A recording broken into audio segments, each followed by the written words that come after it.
Bonjour à tous. Donc aujourd'hui, enchantée et merci à tous d'être si nombreux. Donc je suis Lucille Nourry de la société Graines Créatives et on est avec Morgane Doria, chef des marchés méthanisation chez Paprec, et Serge Ninorel, gérant de la compostière de l'Aube.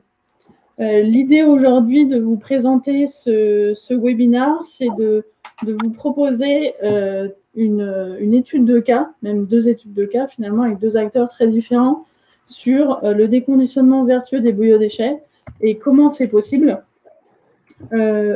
puisque finalement aujourd'hui le déconditionnement des biodéchets, c'est à la croisée de plusieurs mondes avec le déconditionnement, donc la partie traitement de déchets, donc le secteur du déchet, la partie agriculture avec la méthanisation et l'épandage et le retour au sol et le compostage, et puis l'énergie avec la méthanisation. L'objectif de ces études de cas, c'est de faire présenter Paprec et la compostière de l'Aube sur 2 fonctionnements très différents. Donc Paprec qui a investi en propre sur des outils de déconditionnement pour traiter ces biodéchets localement et qui travaille également en termes de facilitateurs auprès de nos autres clients pour apporter du biodéchet. Et puis la compostière de l'Aube qui est sur une plateforme de compostage qui va désemballer les biodéchets organiques pour les traiter directement en compostage et avec un retour au sol. Donc avant de donner la parole à Serge et à Morgane, je vais juste vous faire un petit focus sur Graines Créatives et pourquoi aujourd'hui on s'est engagé dans cette cause du déconditionnement qu'on appelle vertueux et boucler la boucle, avec notamment l'idée de s'engager sur une qualité de soupe organique en sortie de nos machines qui soit la plus propre possible. Donc on a commencé maintenant il y a 7 ans à fabriquer des machines de déconditionnement, donc pour désemballer tout ce qui est invendu d'hypermarché, déchets de production d'industrie agro. Et on s'est rendu compte finalement que ce secteur-là était la croisée de plusieurs niveaux, l'énergie, le déchet et l'agriculture. Et qu'au départ, l'agriculture avait un peu été oubliée avec une notion de qualité de déconditionnement qui était complètement perdue et pas pris en compte dans le maillage territorial du traitement du biodéchet.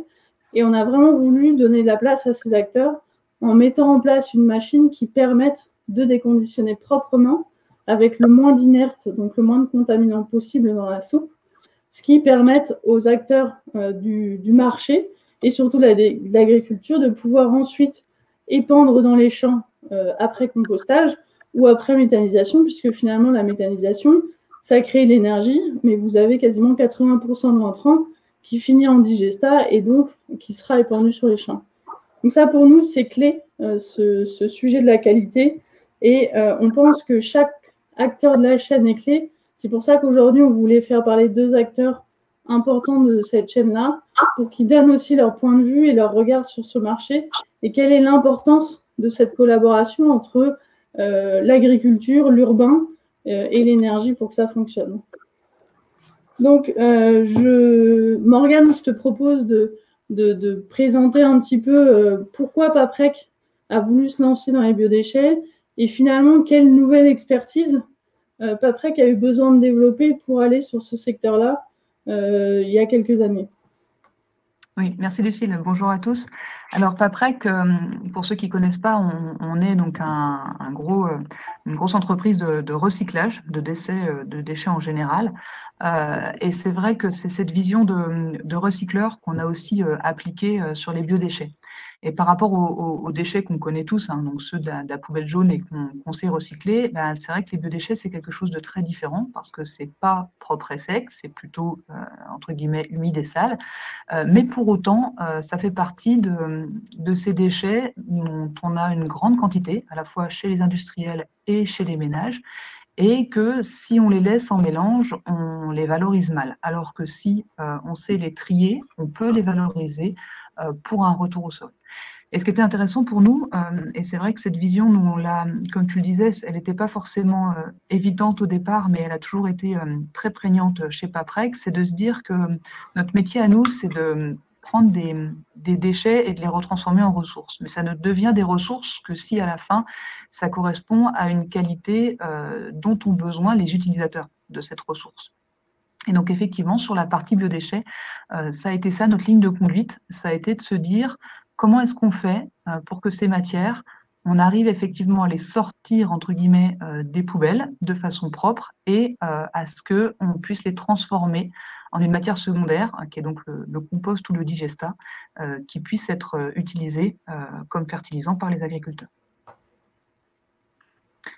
Donc ça, c'est la ligne directrice de base. Alors, ce que ça nous a amené à faire au début, ça a été de construire une unité de méthanisation et une unité de compostage. Donc, on a plusieurs unités de compostage et une unité de méthanisation qui nous permettent effectivement de recycler toute une variation de déchets organiques. Et puis, à l'origine, c'était des déchets organiques qui étaient propres. Qui étaient propres dans le sens où qui n'étaient pas emballés. Et c'est vrai qu'on s'est vraiment concentré pendant des années sur cette partie non emballée, qui était déjà un sacré travail. Et puis parce que on n'était à l'époque pas vraiment convaincus par les techniques de déconditionnement. Et puis des choses ont évolué, parce que c'est comme ça que ça se passe aussi dans le monde du recyclage, c'est-à-dire qu'il y a des choses qu'on ne sait pas faire à un instant T, et puis tout le monde recherche, voilà, des startups naissent, et des nouvelles technologies se mettent en place. Et puis, pour le coup, nous, c'est vrai que c'est ce qui a changé un peu la donne, c'est-à-dire qu'au début, nos clients, on ne traitait que leur matière désemballée. Et puis, au fur et à mesure, eux nous demandaient forcément de pouvoir aussi valoriser ces matières emballées. C'était dommage, ces matières emballées, de ne pas pouvoir les recycler. Et donc, on a cherché des solutions. Et effectivement, on a trouvé la solution du FlexiDry. Et du coup, on a investi dans 2 installations. Une sur notre unité de méthanisation en Normandie et une dans le sud-ouest sur une unité qui déconditionne uniquement et qui envoie chez un partenaire. Et à l'inverse, on a aussi recherché à avoir une communauté, des partenariats de personnes en mesure de déconditionner les déchets de nos clients. Et c'est ce qui fait qu'on travaille notamment avec la compostière de l'Aube. Ok, et Morgane, est-ce que tu peux nous parler un peu si vos clients à vous, est-ce qu'ils ont une notion justement de l'enjeu de la qualité ou c'est vraiment naissant ou est-ce que c'est vraiment Paprec qui a pris en main on va dire seul, ce sujet de la qualité en se disant on fait ce choix parce qu'on croit de cette manière-là à la filière et au marché ou c'est aussi finalement vos clients commencent à demander une exigence là-dessus? Alors, ça dépend très clairement des clients. On a des clients, eux, leur stress, c'est vraiment de réussir à gérer leurs déchets de la façon la moins onéreuse possible. Il ne faut pas se leurrer. Mais on a aussi des clients pour lesquels cette question, alors pas seulement de la qualité, mais aussi du tri à la source, pour nous, c'est couplé en fait. C'est-à-dire que là, forcément, on parle du déconditionnement, mais nous, la première étape, ça a été aussi de convaincre les clients que si les choses n'étaient pas en mélange, s'ils ne mélangeaient pas leurs organiques avec leur plastique, par exemple, on était capable de valoriser à la fois l'organique et le plastique. Donc ça a été la première chose. Et puis après, sur la question de la qualité, clairement, on est à un virage aujourd'hui. On est à un virage chez nos clients, mais on est à un virage dans l'opinion publique avec cette question, notamment des plastiques dans les sols. Ok. En parlant qualité, du coup, je me tourne vers toi, Serge, pour que tu nous présentes un petit peu ton activité et notamment comment tu as lancé la partie biodéchets, parce que je pense que le sujet du retour au sol, tu es un des premiers aussi à pouvoir en parler et qui a été précurseur là-dessus. Oui, bonjour à tous. Merci Lucille de m'avoir invité à cette conférence. Vous m'entendez bien, c'est bon? Très bien. Parce que si vous êtes en région parisienne, moi je suis à la campagne et la 5G, vous l'avez peut-être pas moi. Bon, c'est la France. En 2 mots, oui, juste pour présenter la compostière de l'Aube, donc c'est une TPE familiale. On est une installation à la base de compostage, on composte environ 3000 tonnes de déchets organiques par an, on fabrique 10 000 tonnes de compost, on existe depuis 2003.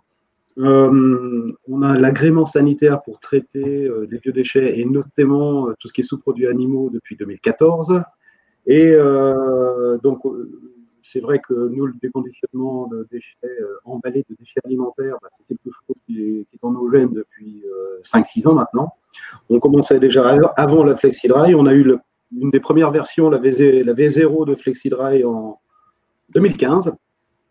Et on déconditionne entre 500 et 1000 tonnes de déchets organiques emballés par an, qui viennent essentiellement de la GMS, grande et moyenne surface, d'industrie agroalimentaire et qui se développe de plus en plus tout ce qui provient des déchets de cantine. Voilà. Alors, quand on a commencé cette activité de déconditionnement de biodéchets, moi, je suis à la fois déconditionneur, composteur, agriculteur et viticulteur. Voilà, dans les petites boîtes, il faut avoir plusieurs casquettes. Et notre souci au départ, ça a été de dire, moi, le compost que je vais faire avec les biodéchets déconditionnés, je vais le remettre dans les champs ou dans les vignes. Et ça, ces champs ou ces vignes-là, c'est les grands-parents qui me les ont légués, quoi.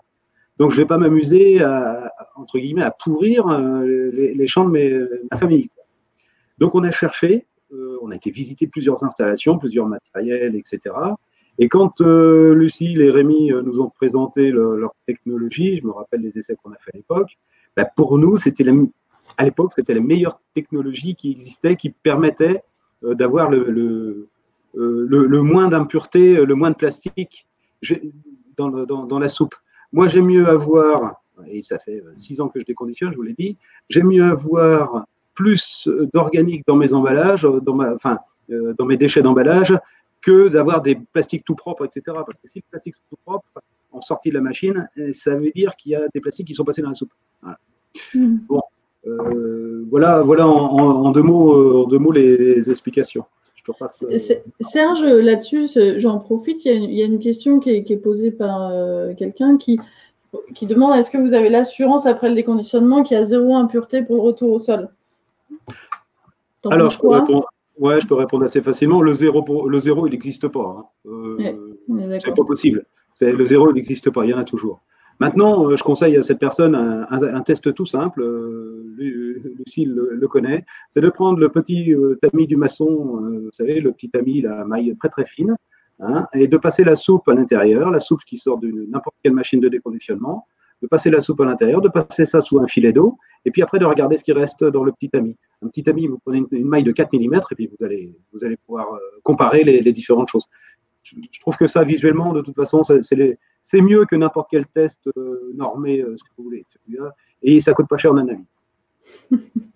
Et alors, on voit, et je pense que Morgane le voit d'autant plus, mais aussi peut-être toi, Serge, sur le terrain, l'évolution aussi des typologies de biodéchets qui arrivent. On a commencé où c'était plutôt des palettes d'industrie agro, après de l'hypermarché, après les déchets de cantine qui sont arrivés. Et puis, dans 2-3 ans, les déchets des collectivités, en tout cas, on va dire sur le papier, peut-être pas encore sur le terrain. Nous, d'un point de vue technologique, on a fait des évolutions pour que notre technologie puisse faire finalement ce pré-traitement et enlever tout ce qui est impureté, puisque c'est des déchets assez souillés. Finalement, on va tendre de plus en plus vers une collaboration assez forte entre justement le milieu urbain et le milieu agricole, puisque les collectes des biodéchets des ménages va principalement être composé de déchets urbains, puisque dans les campagnes, les gens ont des composts et font déjà ce genre de choses. Pour vous, c'est quoi les clés de succès pour que cette collaboration agri-urbain fonctionne et pour qu'on ait quelque chose de vertueux aussi localement et en termes de qualité, comme on en parle depuis tout à l'heure?